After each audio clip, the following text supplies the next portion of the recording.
in Kiambu, sitting by her parents' living room, watching television. And she got killed, shot. So even our living rooms are not safe.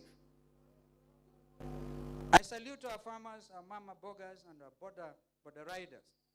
The border riders actually escorted me this morning. I thank you. The true backbone of this country. I celebrate our youth, the beacons of hope will keep faith alive. From Lamu to Kiambu, from Isiolo to Bungoma, from Nairobi to Kisumu, from Wote to Turkana, from Tharaka to Kajiado, from Mombasa to Meru, and from Sugoi to Sekuru. We all deserve dignity, justice, and honest leadership. Together, we shall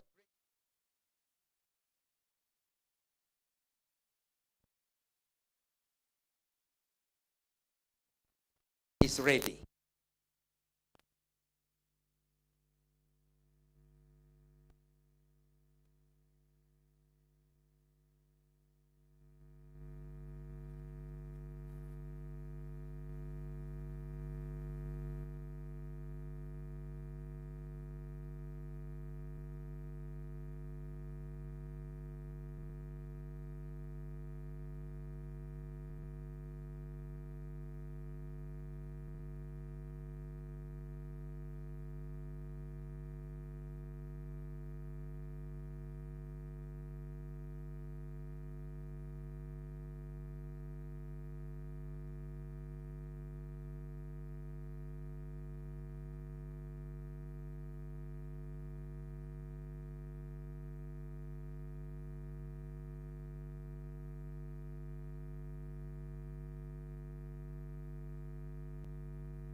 Stood the test of time.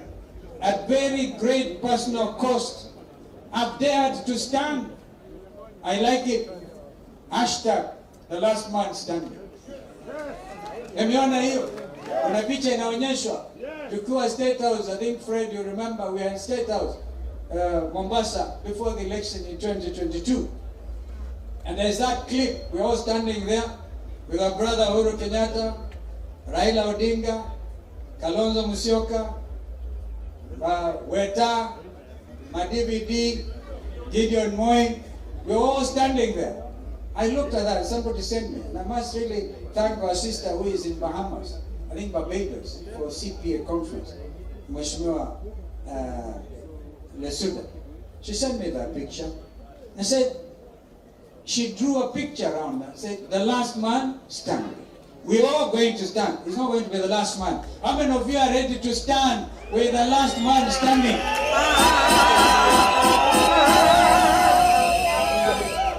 May God bless the work of Patriotic Front.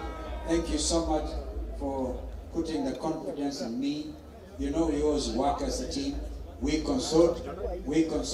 Even when we decided, and I remember it was Dr. Makali Molu who came up with the handage, Kuva driver, Kuva Makanga, when there was a motion of impeachment. He said, if you must impeach Rigathi Gachagua, impeach William Ruto kwanza. I think they have since realized the folly of those actions. Actions have consequences. And those consequences are bringing the new dawn. We thank William Ruto for impeaching Rigathi Gachagua, so that together we are going to liberate even William Ruto himself from this type of trouble.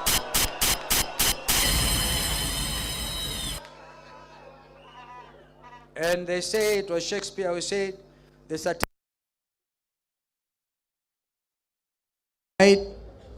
leads to fortune. Abundant. The rest of life is lived in misery. There's a paraphrasing. I want to encourage you, Ndugu Rigathi. You stand stronger than when you are deputy president. Nobody knew you. Now the country knows you. My sister mother, my twin sister, You were Raila's running mate. You were the first one to say, he, haifanyiki, most principled, amazing Kenyan lady, even the region, standing for justice and everywhere in our region. My sister, mother, I'm very proud that you call me your political twin. We will stand together. My brother Eugene Wamalo, these last 2 years, we've been on those trips everywhere across the length and breadth of this country, waiting for other friends to come like Fred Matiang'i. And J.B. Muturi was waiting for him to be fired. And he got fired. And it is good that Ruto fired J.B. Muturi. My brother Torome, a brilliant mind in numbers. You see, now we're going to lead this revolution in real time.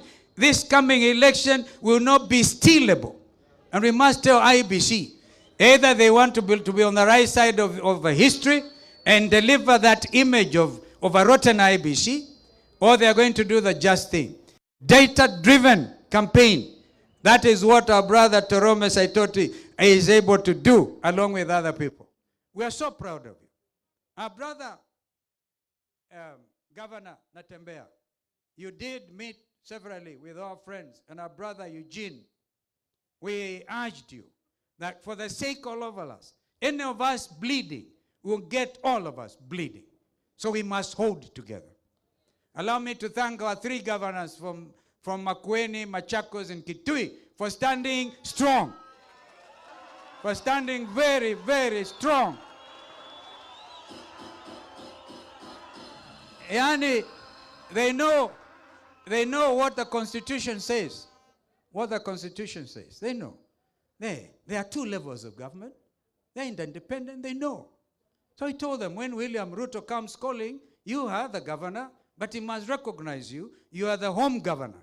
You are the ruler of your county. Don't go out there. William Ruto does not believe in devolution. If anything, is trying everything to kill devolution. We will make sure that the 3 of you will multiply and multiply. God willing, when we take the count in 2027, we shall be more than 30 governors in this, so that we can save our country. I want to thank our members of parliament. If you can please stand. I'm very proud of those team. That team, they refused kupatiwa pesa na briefcases. They stood. I can see a lot of you, others are going to join Wiper Patriotic Movement because of you. So we celebrate you. We celebrate you. Our MCAs, if you could please stand wherever you are. Never mind the confusion once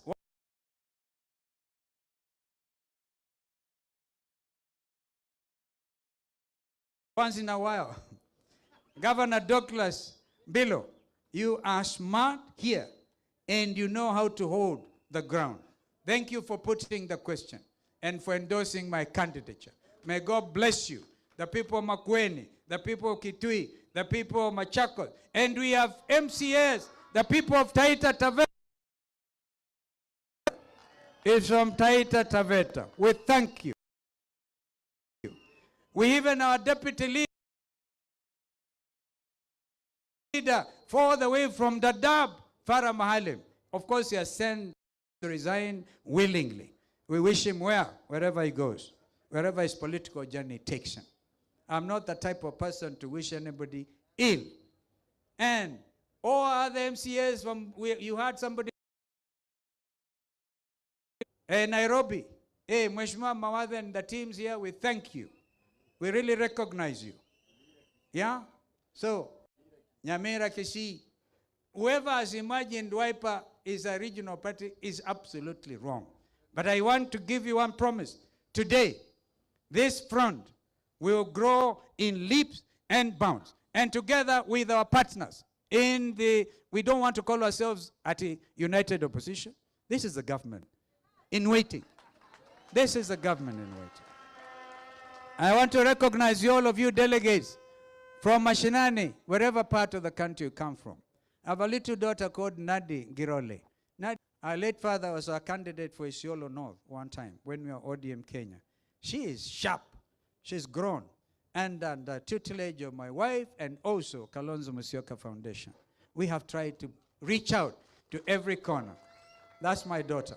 So, ladies and gentlemen, I want to thank you. I know that Mother has to leave about now. With everybody's permission, I think the Master of Ceremony will take over, but maybe allow Mother, when the rest of us are dressed, they are the super delegates, they are Fred. Oh, Fred, you also want to talk here? They are the super delegates, so we allow Mother and Fred, but JB, Terome Saitoti, and the chairman of PNU, engineer, will all go out there and speak. Our brother Rigiji, those people cannot wait to hear you. And we'll take a break after this, allow what the Master of Ceremony will say, and then together we'll talk to the super delegates. I thank you. May God bless you. May God bless Kenya. Thank you.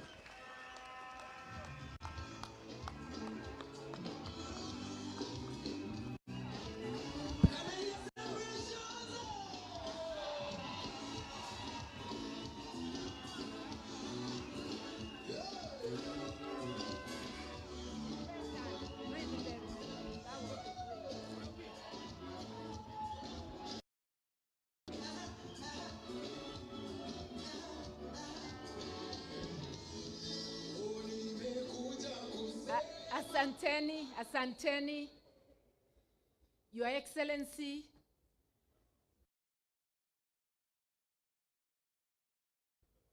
Kalonzo wa Musyoka, duly nominated presidential candidate for 2027. Wiper,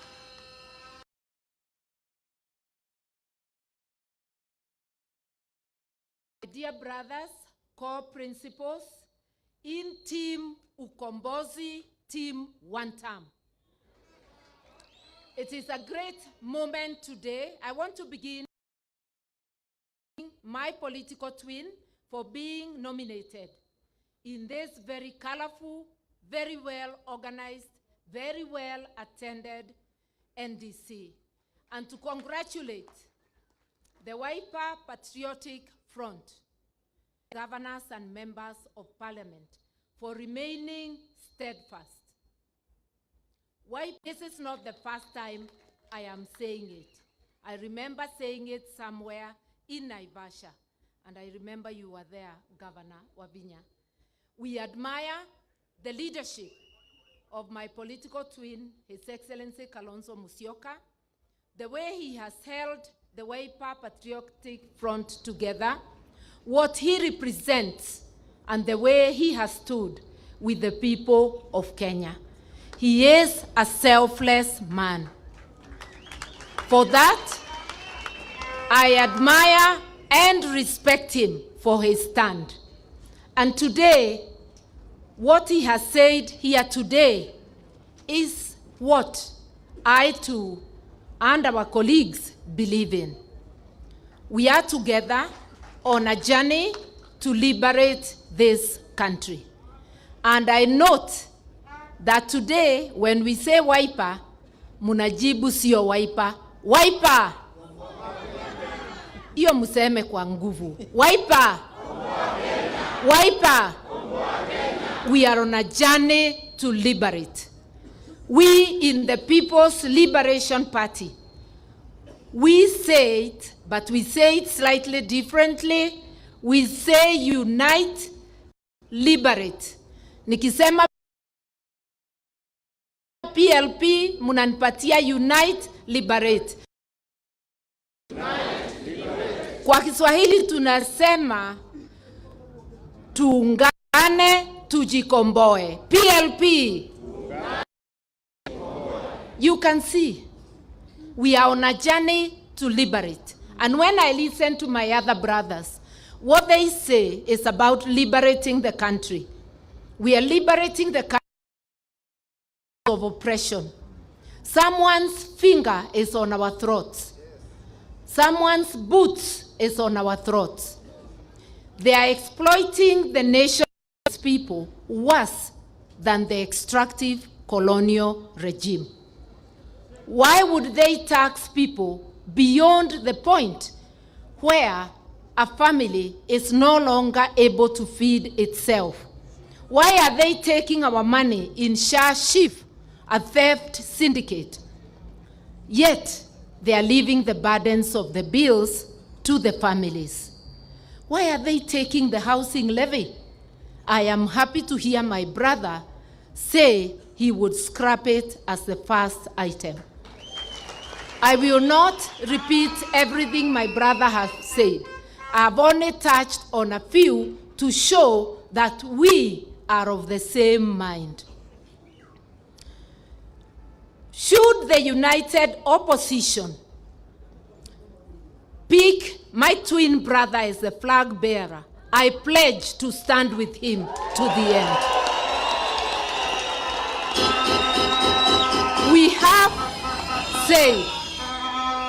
We have said that the nation is bigger than any of us. We must subordinate our ambitions for the good of the nation. Unity is not a luxury. It is a must. It's an imperative. Failing to unite is voting for the enemy, for the oppressor. And I want Kenyans to know we have only one enemy, the oppressor and those behind him. And I will not utter the name. I can only use the popular name Kasongo and everything Kasongo represents. And I want to tell Kasongo a message for Kasongo from this podium of the Wiper Patriotic Front. We will not allow you to graduate as a dictator on this Kenyan soil. Our constitution forbids anything that is not democratic. We will therefore, we can see you are in a hurry to become like a certain other within this region. We will not allow any such graduation, we promise you. And we promise the people of Kenya nothing short of liberation, a better life, a prosperous life, and a country founded on the rule of law. A country founded on equity, on justice, on social justice, and on everything that the Kenyans deserve. And we therefore say, mambo ni sio poa, ni wanta. Mambo ni kila mahali Kenya, mambo ni. Mimi naomba kuondoka. Tunaenda kwa mkutano mwingine, sio wa kisiasa. Huyu ni wa akina mama, tunaenda kumpatia tunzo mwenzetu ambaye amefikisha miaka 100. Kwa hivyo, muniruhusu nielekee, lakini nitawacha my agency ndivyo apate nafasi pia kusalimia the super delegates. We have a big team here of our members who include 2 professors. The Secretary General will recognize them when apologize for having to leave early, and once again to congratulate you on this very auspicious occasion. Asanteni.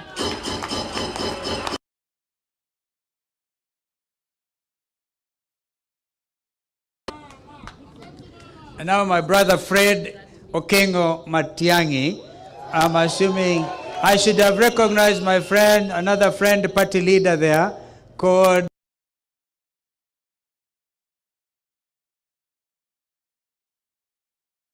Omingo Magara of People's Democratic Party. If the other party leaders, tutaongea huko kwa super delegate, but because Fred has to leave and Mother, we are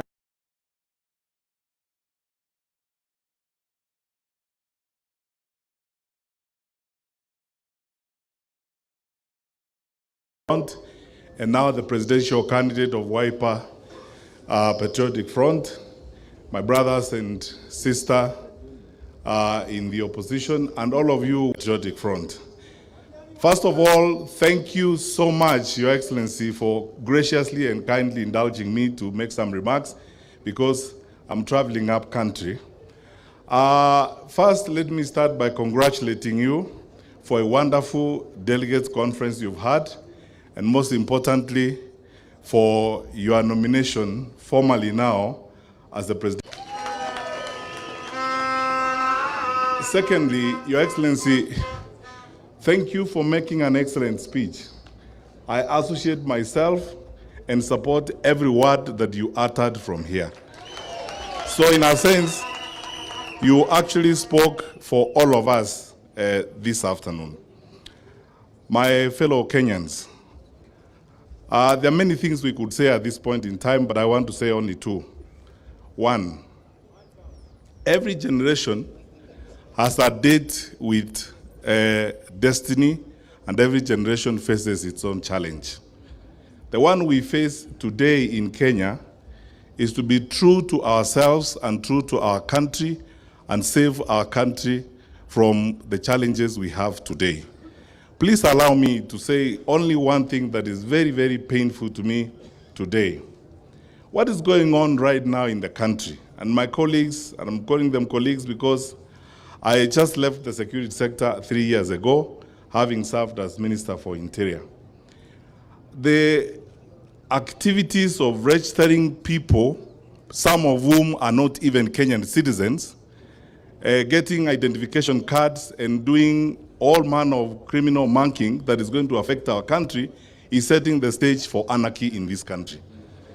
I want to ask our brothers and sisters who are in government that, there must come a time in the history and in the life of a public servant when you must think about your country more than the very basic issues of political expedience and political survival at that point in time.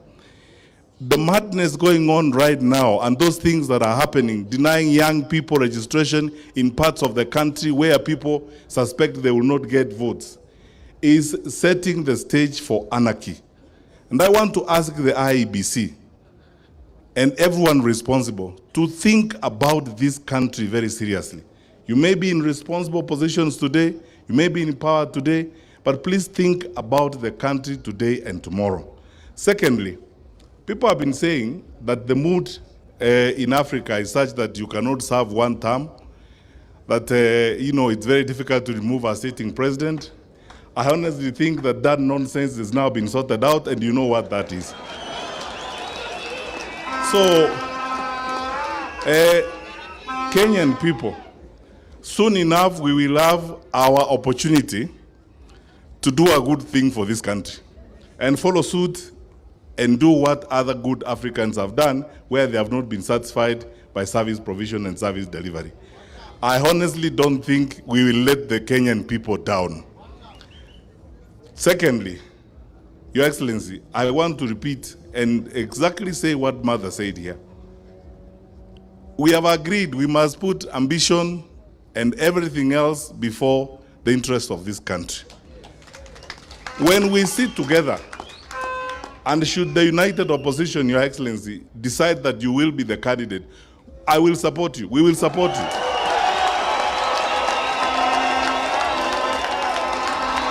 And I believe that when that time comes, when we all sit together, consult everybody, and a method is found of identifying a candidate or one of us who will deliver and be first among equals, we should all rally behind that individual. And as I've said here openly, Your Excellency, if that person is yourself, we will support you and back you, because in any case, that's what we want.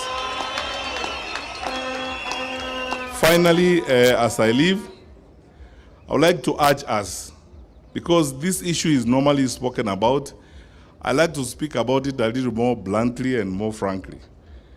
My brothers and sisters, fellow Kenyans, and it's good that we tell you the truth. Building an opposition or a coalition is a journey of alignment and coming together.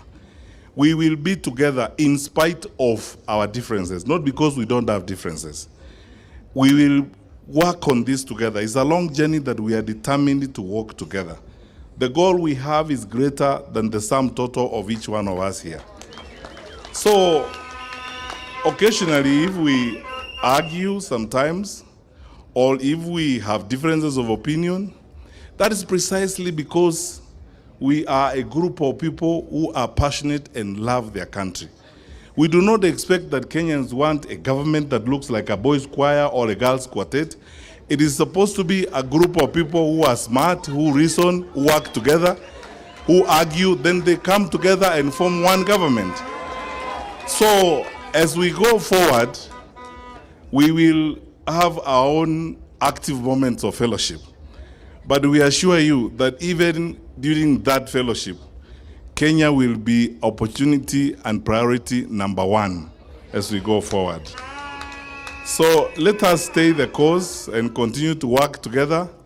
And Your Excellency, there are so many leaders I came with who are going to be behind here, including our chairman, Mr. Torome, and Honorable Mingo Magara, the PDP party leader, who's part of our small working group, and so on, and we will continue to work together. Today, tomorrow, and always, Kenya will remain our priority, and we will do the best we can to ensure that we take this country to the next level.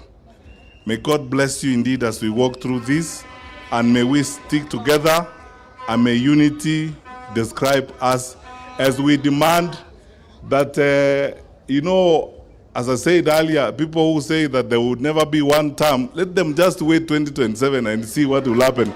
It will be one term. Arambe! Arambe! The resolution is, God bless you.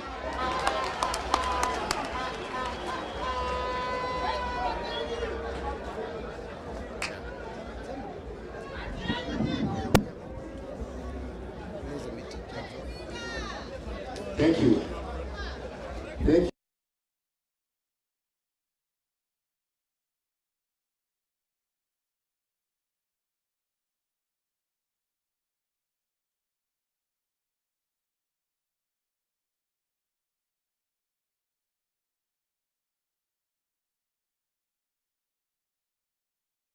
This meeting. Then we'll proceed to the next meeting. So I want us, therefore, to invite the organizing secretary to give us the next program so that we are guided.